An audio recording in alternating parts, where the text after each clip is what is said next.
going to talk about something that's very close to my heart, my own story, and also something that I feel is very important for every single one of us to know. My mother once told me about my very first day at school.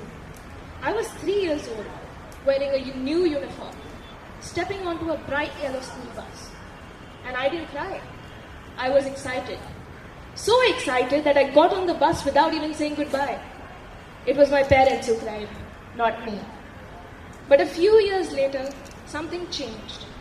Not because I stopped liking learning, but because learning started to feel tight.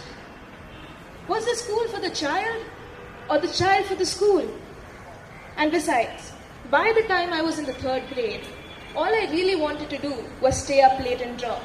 So naturally, the next morning I would try to lie very still in bed, pretending to be asleep, hoping my mother would give up and not send me to school. She didn't. At school, I often felt out of place. I didn't understand why my teacher braided my hair, why was I told to stop playing with sand, or why was I scolded for swapping oranges? Why was I asked to stay quiet when I had so much to say? Nothing was wrong with school, and nothing was wrong with me. We just didn't fit. It felt like I was a jigsaw piece of another puzzle, forced to fit into this one. And slowly, I became sure of one thing. I did not want to learn like this. That's when I heard of something called unschooling.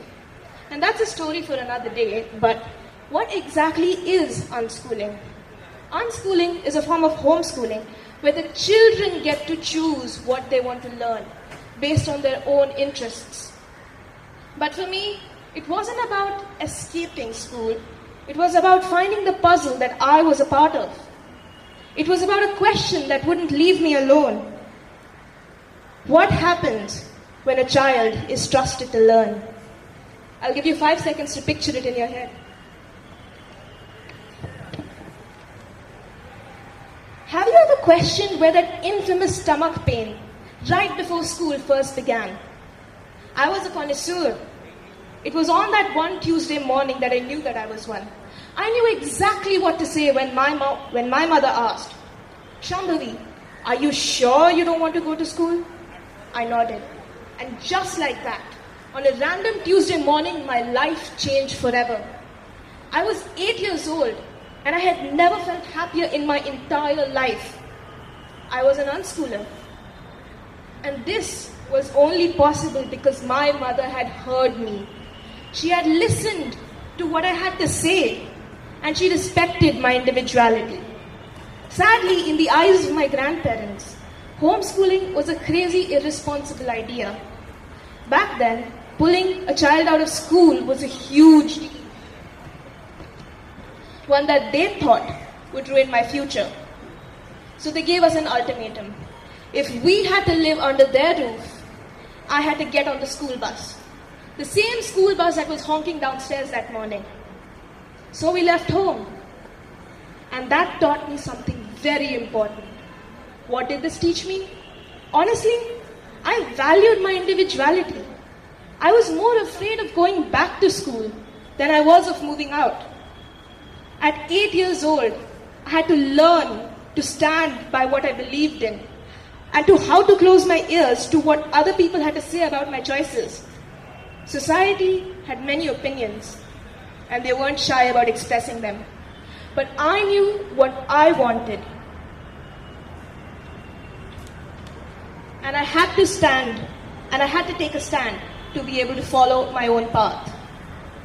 A deeply respected Indian philosopher and educationist, Sri Aurobindo, believed that individual differences and interests should be acknowledged, encouraging each child's unique path. In his words, the business of both parent and teacher is to enable and to help the child to educate himself, to develop his own intellectual, moral, aesthetic, and practical capacities to grow freely as an organic being, not to be kneaded and pressured into form like an inert plastic material. It baffles me how we are still following Macaulay's system of education instead of Aurobindo's. And in case you do not know who Sri Aurobindo or Macaulay is, you know who to question. Let me be very clear. I'm not attacking the education system. I'm simply exercising curiosity and critical thinking. I volunteered at a school in Unnao, Uttar Pradesh, called the Good Harvest School. It was started to educate the girls from the local village. What surprised me was their enthusiasm. They were excited to learn everything, from studies to extracurriculars. Their learning wasn't limited to textbooks. They even learned farming and sports. At first, it might seem like passing exams would be the most important things in their situation. But it wasn't. They were learning life. They were kind to me, even when I spoke broken Hindi. I taught them some Muay Thai and we made paints using the natural ingredients around us. Learning felt alive. And slowly, something changed in me. I visited communities with no air conditioners, only mango trees. No exams, but responsibility. I practiced Vipassana meditation and sat in silence. No, I didn't become enlightened, but I learned to slow down in a world where we text at the speed of thought. And I realized something.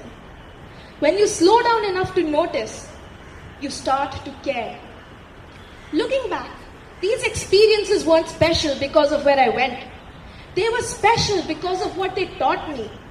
They taught me to pause before consuming, to think before acting, to take responsibility instead of looking away. I started to understand that actions had consequences. They taught me compassion, not as a lesson, but as a habit. I became compassionate because my education made me aware. So I started asking a bigger question. What if compassion wasn't something we hoped children would learn sometime later in life? What if it wasn't just a value casually mentioned during assemblies? What if it was built into how we learn right from the beginning? Today we talk a lot about preparing children for the future. Marks, skills, technology. But education doesn't just shape careers. It shapes how we live, how we treat the planet, how we treat each other, how much responsibility we take for our actions. When learning is only about results, we may raise achievers. But when learning begins with awareness, we raise people who care. I'm not saying everyone should unschool. That is not the point. The point is, change begins with education. And children don't need to be controlled to learn. They need to be trusted.